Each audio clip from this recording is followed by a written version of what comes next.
বিএনপির ষড়যন্ত্রের কোন ইতিহাস নাই, পেছনের দরজা দিয়ে ক্ষমতা যাওয়ার কোন ইতিহাস নাই। আপনারা যদি আমাদের এই নম্রতাকে, এই ভদ্রতাকে যে দুর্বলতা ভেবে থাকেন, বোকার সঙ্গে বসবাস করছেন, জাতিকে আর বিভ্রান্ত করার চেষ্টা করবেন না। যে একটি দল যারা ধর্মের ব্যবসা করে বেহেশতের টিকিট দেয়,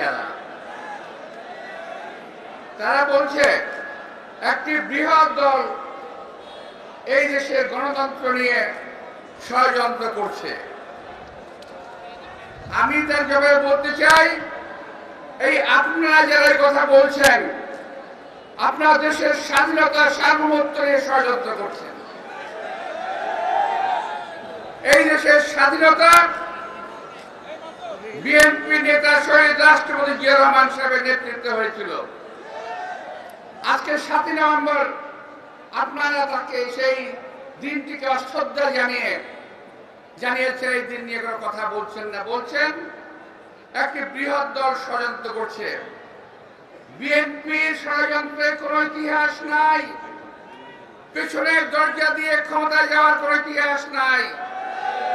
বরং আপনারা বারবার চেষ্টা করেছেন 1947 সাল থেকে, সেই সময়ের স্বাধীনতা আন্দোলন আপনারা করেন নাই, জনগণের বিরুদ্ধে গিয়েছেন। 71 সালে জনগণের বিরুদ্ধে গিয়েছেন, এখনো জনগণের বিরুদ্ধে যাওয়ার চেষ্টা করছেন।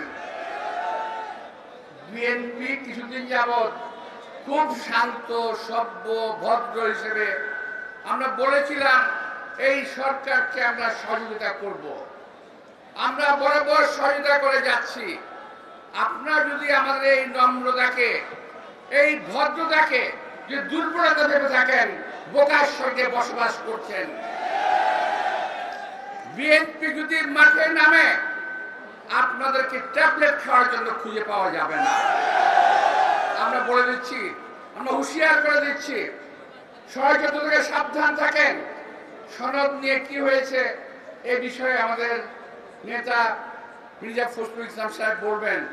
আমি বললে সময় নষ্ট হবে, আমি বলতে চাই না।